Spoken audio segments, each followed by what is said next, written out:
जो, जो भजन सुनने के लिए हम लोग जा रहे हैं, यह भजन बहुत मार्मिक है। किसी संत का द्वारा रचा हुआ भजन है और जो संत इस भजन का रचना किया होगा उसका हृदय कितना महान होगा। वो संत दुखी मानव से कहते हैं जो भाग की भरोसा पर बैठे हैं, भगवान की भरोसा पर बैठे हैं, देवी देवता के भरोसा पर बैठे हैं, गाल पर हाथ दे करके बैठे हैं और दुख में बैठे हैं। ऐसे मानव से वह संत पूछते हैं, मेरे भैया दो किनारा होता है नदी का, होता है ना। आपके सामने में देखिए नदी है ना। कुछ दिन में ये बहेगी, बहुत पानी से बहेगी। अभी जून है, जुलाई अगस्त सितंबर में देखिएगा ये काफी पानी बहेगी। इसमें दो किनारा है और दोनों किनारा पानी का छोर होता है ना। उसी प्रकार मानव जीवन में दो किनारा है, एक किनारा है सुख का और एक किनारा है दुख का, है ना भैया। कभी दुख आता है, कभी सुख भी आता है। आप रोड पर चलते हैं, क्या रोड सब जगह प्लेने मिलता है? कहीं कहीं जर्किन भी तो मिलता है और जर्किन की परेशानी तो सहना पड़ता है ना। और जर्किन मिले तो क्या कीजिएगा, गाड़ी वहीं रख दीजिएगा, बैठ के रोइएगा कि आगे बढ़िएगा। जर्किन को सहते हुए आगे बढ़ना है। उसी प्रकार ये संसार सागर है, यहाँ दुख और सुख दोनों है और दोनों भोगना पड़ेगा, फिर भी आपको आगे बढ़ना होगा। किस मार्ग में आगे बढ़ना है? तो गुरु का भजन में, माता पिता की सेवा में, माता पिता की भजन में ये तीन भजन श्रेष्ठ होता है। गुरु का भजन, माता पिता का भजन, ये तीन भजन बहुत श्रेष्ठ होता है। दुखी मानव से संत कहते हैं, बेटा तुम दुखी मत हो, एक बार मुस्कुराओ, एक बार मुस्कुराओ, एक बार हंसो। संत कहते हैं राम नाम सुबह शाम दिल से गाइए,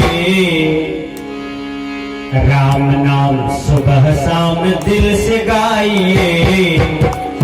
कष्ट में भी हो अगर तो मुस्कुराइए, राम नाम सुबह शाम दिल से गाइए। कष्ट में भी हो अगर तो मुस्कुराइए, मुस्कुराइए, मुस्कुराइए।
राम नाम सुबह शाम दिल से गाइए, कष्ट में भी हो अगर तो मुस्कुराइए।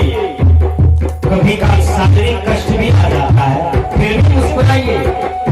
कभी रोटी का कष्ट आ जाता है, कपड़े का भी कष्ट आ जाता है, घर का भी कष्ट आ जाता है ना।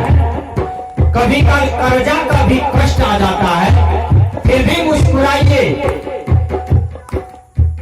समय सब दिन एक समान नहीं रहता है, समय सब दिन सुख जैसा नहीं रहता है, समय सब दिन हर्षित जैसा नहीं रहता है। कभी कभी ऊपर खावर भी सहना पड़ता है। इसलिए संत बड़ा निचोड़ करके आपको कह रहे हैं, कष्ट में भी हो अगर तो मुस्कुराइए। अरे मुस्कुराहट को क्यों छोड़ते हैं? ये मानव जीवन का जो पहचान है ना, मुस्कुराहट से होता है। अब अपने चेहरा को, अपने मुख को चपैया बिरनी की तरह मत बना के रखिए, बिरनी के खोता की तरह मत बना के रखिए। एक एक आदमी जो होता है ना, देखिएगा हमेशा मुंह लटकाए रहते हैं। अब कुछ पूछिए तो बिरनी की खोता जैसा जवाब देते हैं, चपैया बिरनी की तरह जवाब देते हैं। नहीं भैया, आपका जीवन मुस्कुराहट का होना चाहिए। हंसते रहिए, मुस्कुराते रहिए, दुख में भी सुख में भी, चाहे आप कोई भी क्यों ना हो। संत महात्मा कहते हैं कि राम नाम जपन कीजिए सुबह शाम, और जो सुबह शाम राम नाम का जाप करेंगे, आत्मा का स्मरण करेंगे, आत्मोद्धार का चिंतन करेंगे, आत्मा की ओर लौटेंगे, तो जरूर उसके अंदर में जड़ चेतन का ज्ञान हो जाता है। और जिसके अंदर में जड़ चेतन का ज्ञान हो जाता है, वह दुख में भी मुस्कुराता है, सुख में भी मुस्कुराता है। संत कहते हैं कष्ट में भी हो अगर, यदि आप कष्ट में हैं तो मुस्कुराइए। मुस्कुराहट ही मानव जीवन का पहचान है। भगवान राम को देखिए, वनवास में थे भगवान राम, और भगवान राम को कितना कष्ट सहना पड़ा वनवास में। रामायण देख रहे हैं ना, राम जब से अयोध्या को छोड़ करके निकले हैं, जब तक में रावण का वध होता, इस बीच में भगवान राम को कितना कष्ट हुआ है। पत्नी बेचारी छीनी चली गई, भाई को शक्तिमान लग गया, विचार कीजिए। और सीता के वियोग में है, वानर दल साथ में है, कितना कष्ट राम को भोगना पड़ा होगा। और भगवान राम को रामायण में देखिएगा, हमेशा मुस्कुराते रहते हैं, हमेशा मुस्कुराते रहते हैं। इसलिए भगवान राम के देश के लोगों, आप भगवान राम के देश के लोग हैं, और भगवान राम से शिक्षा लीजिए कि भगवान राम दुख में भी मुस्कुराते थे, और हमको भी मुस्कुराना है। क्योंकि मानव जीवन का जो पहचान है, उसका पहचान मुस्कुराहट से होता है। इसलिए संतों ने कहा, राम नाम सुबह शाम दिल से गाइए, राम नाम सुबह शाम दिल से गाइए, कष्ट में भी हो अगर तो मुस्कुराइए, मुस्कुराइए, मुस्कुराइए।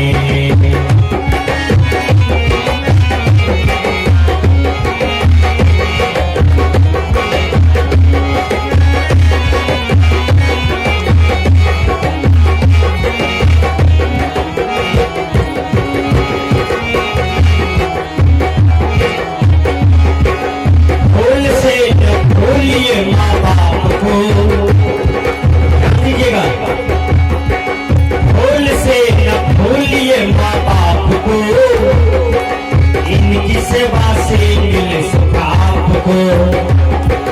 भूल से न भूलिए माँ बाप को, इनकी सेवा से मिले सुख आपको। तीन दुखियों को गले लगाइए, तीन दुखियों को गले लगाइए, कष्ट में भी हो अगर तो मुस्कुराइए, राम नाम सुबह शाम दिल से गाइए, कष्ट में भी हो अगर तो मुस्कुराइए, मुस्कुराइए, मुस्कुराइए।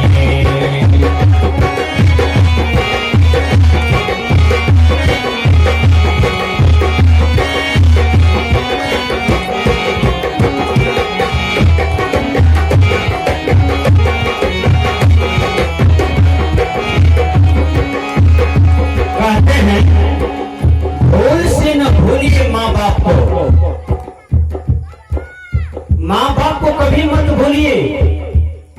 माँ बाप जो है पिता पालन करता है, माँ जन्मदात्री है।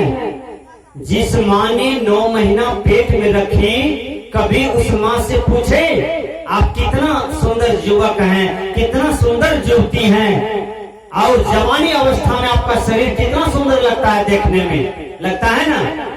बोलिए, सही बात है। एक दूल्हा जब समाज में शादी करने के लिए आता है तो लोग 10 आदमी, 50 आदमी, गांव का 1000 आदमी उसको देखने जाता है कि दूल्हा का सूरत कितना बढ़िया लगता है। जब दूल्हा को माथा पर मोर देता है तब उस समय दूल्हा और कितना खूबसूरत लगता है। बोलिए, और माँ से कभी पूछे कि माँ तुम जो इतना सुंदर शरीर दिए हो, क्या हमको जन्म देने में तुमको कष्ट भी हुआ था? माँ तब बताएगी, बेटा जब तू मेरे पेट में था ना तो मेरी आंख की रोशनी चली गई थी, हमको रतौंधी लग गया था, मेरा ब्लड जल गया था बेटा, हम बचने वाले नहीं थे, डॉक्टर पर डॉक्टर लगा रहता था बेटा, बहुत कष्ट हुआ तुमको जन्म देने में। और माँ आपको बताती है जब वही बेटा का शादी हो जाता है तो वह बेटा क्या करता है, अपनी पत्नी को लेकर के मार्केट में जाकर के रूम भाड़ा लेकर के दोनों पति पत्नी रहते हैं और गुलछर्रा मौज मस्ती उड़ाते हैं। माँ बाप यहाँ देहात में मर रहा है, कोई पूछने वाले नहीं है। रोटी कपड़ा मकान के लिए दुख सुख क्या है माँ बाप के जीवन में, कोई पूछने वाले नहीं है। यदि वही बेटा को सर्विस हो गया, वही पुतों को सर्विस हो गया तो उसी माँ बाप को बकलोल समझता है, मूर्ख समझता है, गड़बड़ समझता है, नीच समझता है कि तुम लोग नीच हो, मूर्ख हो, हम बहुत होशियार हैं क्योंकि हम सर्विस में जो चले गए। नहीं, आप किसी भी प्रकार की सर्विस करें, नौकरी करें, अच्छी बात है, धन पैसा होगा, लेकिन माँ बाप का सेवा करें, माँ बाप से आशीर्वाद लें। माँ बाप कभी मूर्ख नहीं होता है, माँ बाप कभी बकलोल नहीं होता है, माँ बाप कभी नीच नहीं होता है। भगवान राम को देखिए, माँ बाप का सेवा करके भगवान राम तर गए। कृष्ण भगवान को देखिए, जब वासुदेव और देवकी से मिलते हैं तो कृष्ण भगवान गले में गले मिल करके और रोते हैं वासुदेव का, देवकी का, कि माँ पिता आज हमको मिला है। विचार कीजिए, और उस माता पिता के लिए बहुत आंसू चुराए। तो भगवान कृष्ण के भी जीवन से शिक्षा लेना चाहिए। अरे इनको तो देखिए जरा, श्रवण कुमार को माँ बाप के लिए अपने सीना में तीर गथा लिए, लेकिन राजा दशरथ से बोले तुम मेरे माता पिता को पानी पिला दो, हमको तीर लग गया, तुम्हारा बाण लग गया तो कोई दिक्कत नहीं, लेकिन माँ बाप प्यासा है उनको पानी पिला दो, उसके बाद भी मैं मर जाऊंगा तो कोई दिक्कत नहीं, लेकिन माँ बाप का सेवा करते करते मरूंगा। अरे मेरे देश के नौजवानों, मेरे देश की बहुरानी, मेरे देश की पुतहो, तुम भी तो थोड़ा शिक्षा लो कि सास ससुर भी कोई चीज होता है, माँ बाप भी कोई चीज होता है, जिनके चरण में सारे तीर्थ धाम है, उन चरणों का भी तो पूजा करना चाहिए। इसलिए संतों ने कहा, भूल से न भूलिए माँ बाप को, भूल से न भूलिए माँ बाप को,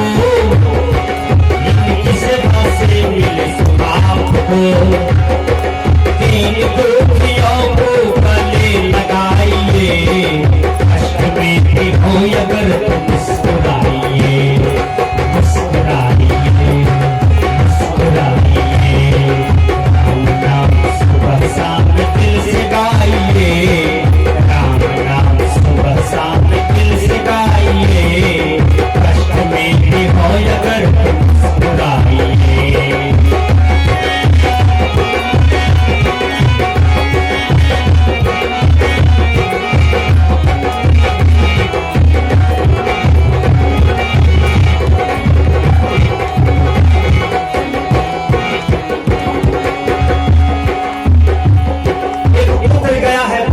के लिए 12 साल का बच्चा है, चला गया भोज खाने के लिए। माँ बहुत बूढ़ी थी, पिताजी भेंट कर गए हैं, छोटी बहन थी। वो बच्चा भोज खाने के लिए गया ना, रसगुल्ला जो उसको दिया तो रसगुल्ला अपने गिलास में रख लिया। जो भोजन का पारस कर रहे थे ना, वो कहता है बेटा तुम रसगुल्ला क्यों नहीं खाते हो? कहा घर में माँ है, बूढ़ी है। वो बोली थी बेटा हम भी बहुत दिन से रसगुल्ला नहीं खाए हैं, बेटा हमको खिला दो, इसलिए माँ के लिए मैं रसगुल्ला रख लिया हूँ। प्लीज अंकल आप किसी को न बताइए, हम माँ के लिए रसगुल्ला रख लिए हैं गिलास में।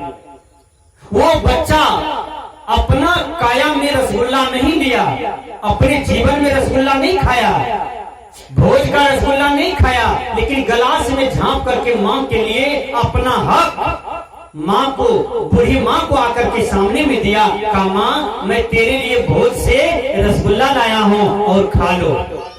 वो माँ आशीर्वाद दिया बेटा 6 महीना से हम रसगुल्ला नहीं खाए थे, आज तुम छोटी सी उम्र में मेरे लिए बेटा चिंता किया, मेरे लिए फिक्र किया। जाओ बेटा मैं तुमको आशीर्वाद देता हूँ, तुम अखंड रहोगे, तुम बहुत दिन तक जियोगे और तुम बहुत धनवान हो जाओगे। वो बच्चा संस्कारी था, पढ़ने लिखने में तेज था, कमा कमा करके पढ़ते गया। एक दिन वह बहुत बड़ा इंजीनियर बना। जब बहुत बड़ा इंजीनियर बना तो 2 लाख रुपया महीना कमाता था। विचार कीजिएगा, वो मां का आशीर्वाद से इंजीनियर बन गया। मेरे भाइयों तुम भी माँ बाप का आशीर्वाद प्राप्त कर लो, डॉक्टर, कलेक्टर, एचडीओ, बीडीओ, मास्टर, कुछ भी बन सकते हो। सुंदर महात्मा, सुंदर वक्ता, सुंदर गजल सम्राट, सुंदर गायक, सुंदर वादक, दुनिया के सारे गुण आप में आ सकते हैं, लेकिन माँ बाप का आशीर्वाद से, माँ बाप गुरु के आशीर्वाद से, ये तीनों का आशीर्वाद यदि पड़ेगा तो समझो तुम बहुत आगे बढ़ जाओगे। यहाँ भजन में कहा जा रहा है दीन दुखियों को गले लगाइए। कितना सुंदर बात है, दीन दुखियों को गले लगाइए। एक दुखी आदमी मां से मिलने जा रहा था, मां हॉस्पिटल में भर्ती था और वो कहीं पर काम करता था। फोन आया कि बेटा हम नहीं बचेंगे, हमको बहुत कष्ट है शरीर में, तुम मुझे एक बार दर्शन दे दो। वो लड़का कहीं काम कर रहा था, उसको मालिक पैसा नहीं दिया।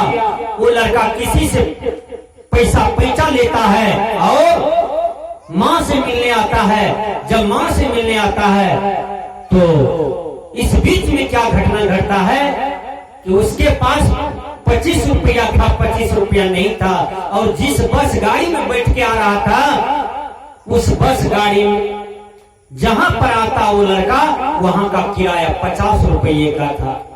लड़का 25 रुपया दिया, 25 नहीं दे पाता है।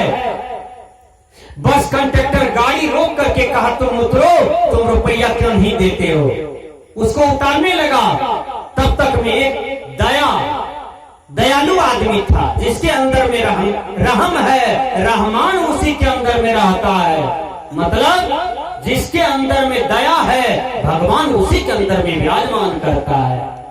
विचार कीजिएगा, वह दयालु आदमी बस में बैठा हुआ था। उसने कहा कंडक्टर बस को आगे चलने दो, ये आदमी के पास दुख है, इस आदमी के पास समस्या है, इसलिए बेचारा 25 रुपया नहीं दे पा रहा है, मैं इसके लिए रुपया देता हूँ। वो कितना बढ़िया आदमी था जो दीन दुखियों को गले लगा लिया है, जो दीन दुखियों के दुख में सहारा बन गया। इसलिए सजनों, अपना बेटा बेटी का दुख तो सब कोई हल करता है, लेकिन कोई गरीब के दुख को हल करे, कोई गरीब की समस्या को बुझे, तो वो दुनिया में गांधी होगा, भगत सिंह होगा, सुभाष चंद्र बोस होगा, सदगुरु कबीर होगा, बाबा मीही होगा, भगवान बुद्ध होगा, महावीर होगा, वह दुनिया का अनुपम आदमी होगा। इसलिए दीन दुखियों को भी गले लगाना चाहिए। संतों ने कहा कर्म से बड़ा नहीं है कुछ यहाँ, कर्म से बड़ा नहीं है कुछ यहाँ, कर्म में टिका हुआ है ये जहां, कर्म से बड़ा नहीं है कुछ यहाँ, कर्म में टिका हुआ है ये जहां। अच्छी बात है दिल से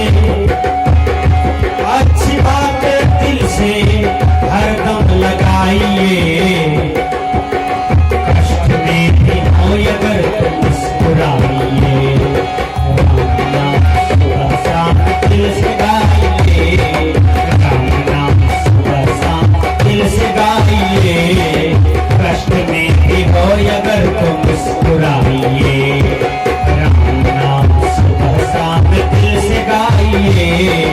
कष्ट में भी हो अगर तो मुस्कुराइए, मुस्कुराइए, मुस्कुराइए।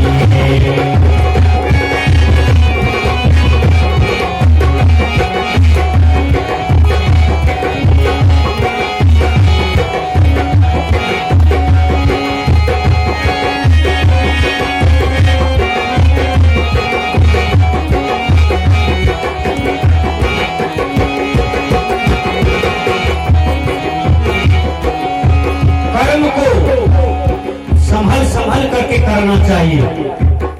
यहाँ कवि कहते हैं, संत कहते हैं, महापुरुष कहते हैं कि कर्म से बड़ा नहीं है कुछ यहाँ, कर्म में टिका हुआ है ये जहान। मतलब ये दुनिया जो है कर्म पर ही टिका हुआ है, इसलिए अपने कर्म पर आस्था रखें। जो भी कर्म करते हैं उसको पूजा के रूप में कीजिए।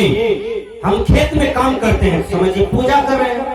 हम मजदूरी कर रहे हैं तो पूजा कर रहे हैं। हम पढ़ लिख रहे हैं तो पूजा कर रहे हैं। हम इंजीनियर का काम करते हैं तो पूजा कर रहे हैं। हम किसी को अपने ज्ञान से समझा रहे हैं तो पूजा कर रहे हैं। हम माँ बाप के चरण धो रहे हैं, माँ बाप के धोती साया साड़ी ब्लाउज खींच रहे हैं तो पूजा कर रहे हैं।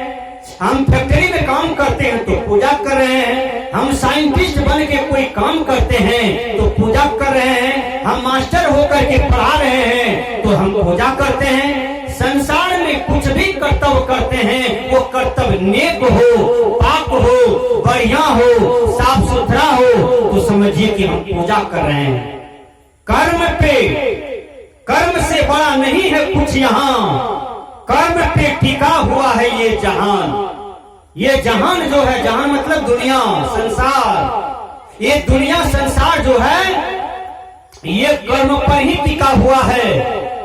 अच्छी बात दिल से हरदम लगाइए। संतों ने कहा कि अच्छी बात यदि कोई भी बतावे उसको दिल से गले में लगाइए, हृदय में धारण कीजिए।